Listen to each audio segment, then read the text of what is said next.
Jewel led them. It's 3/4 in front of Duplessis and Barley King Prawn down on the inside. The D9 working around them and with his ears ridden off to try and make up some headway here. 3 deep. In fact, he's under the whip.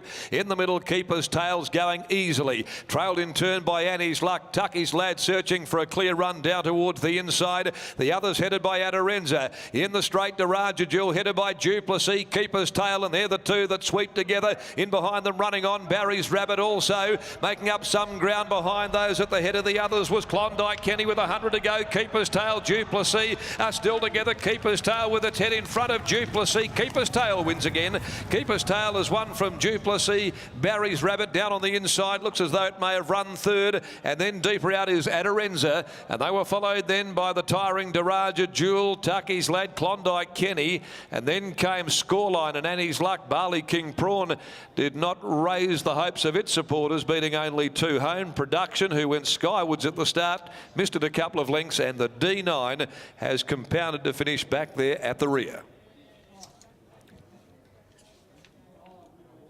Keeper's Tail, number 10, ridden by Brad Parnham for Keith Mifflin. Coming out of a maiden last start victory. Ultra consistent form before that, though, and has got the better of another very consistent mare, and that's for the 4th time in succession. She's run second, Duplessis. Barry's Rabbit down on the inside, third home, ahead of Adorenza first up. 10, though, the winner, Keeper's Tail for Ray Warren. Lex Piper winning double today for Lex Piper, who was in the money with Moss Tiara a little earlier on. And this is a Scandal Keeper filly out of Amazing Tail. Brad Parnham there aboard, and has scored from Duplessis by So Secret from Strategic Choice, trained by Lauren Ho, ridden by George Scamone, and Barry's Rabbit, a Blackfriars, Com Sea Gelding, Fiona Bell aboard for Bruce Watkins. 361.70 the winner, Keeper's Tail. Duplessis again paid well, 310 a place. Barry's Rabbit 180, ahead by half a length. The margins and the 1200 covered in 1:13.26, with the last 600 36.61. Well, Barley King Prawn gave nothing. It's done nothing after that first up win down the straight at Pinjarra. And Tucky's Lad, well, he was tracking up, but I just don't necessarily think the inside's been the place to be all day, really. The winners have primarily come down the middle of the track in every race. So down there on the inside, might be just a bit heavier than what it is out in the middle, although the track's played well without having been marked too much during the course of the day. Didn't mind the effort of Adorenza first up, and it'll be improved by that, no doubt. It is a winner in that previous campaign, and certainly he did hit the line really well. Now, the next of the day, the Yellow Glen Handicap, number 1, the Gospel Sin, is out. George Scamone on 13, Universal Scene.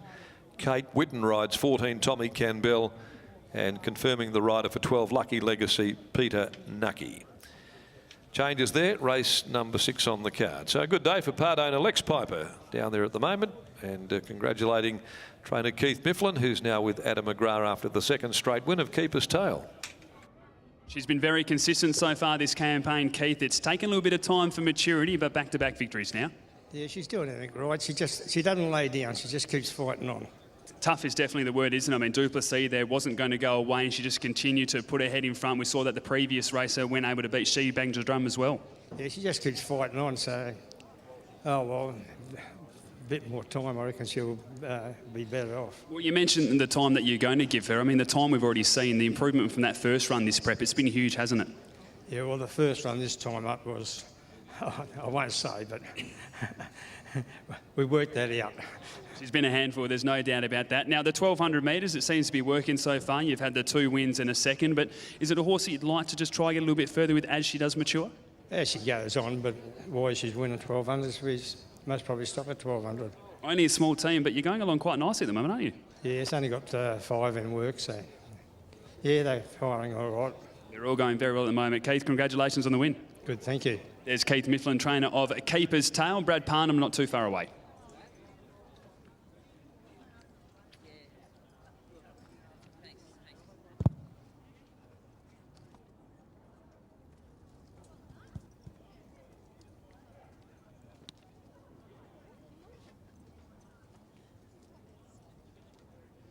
We'll grab winning jockey now, Brad Parnham. And Brad, we're just speaking to Keith about this filly, and she's been a bit of a handful this prep. At the start of the campaign, it was more about getting her to mature, to settle, and then to race properly. The last 2 races just been about riding as hard as you could and beating the horse beside you.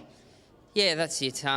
It still was pretty green when it came back to racing this prep, and yeah, it took a couple of runs to sort of switch on. I think it's still learning a little bit though. I felt like I was probably going to win a little bit more comfortably than what I did, and I got my head in front and I thought I was going to run away from it, and then it just seemed to just clock off a little bit, but strong enough to hold its head in front still. So it's probably got a little way to go in that manner, but at least it's toughened it out enough to keep its head in front. She does respond to your aggressive riding style as well, doesn't she? We mentioned last start you were in that battle with Chris where she bangs a drum, then the battle there with Duplessis, and we see you riding aggressively like you always do, but she seems just to thrive on that and continue to keep pushing as long as you ask.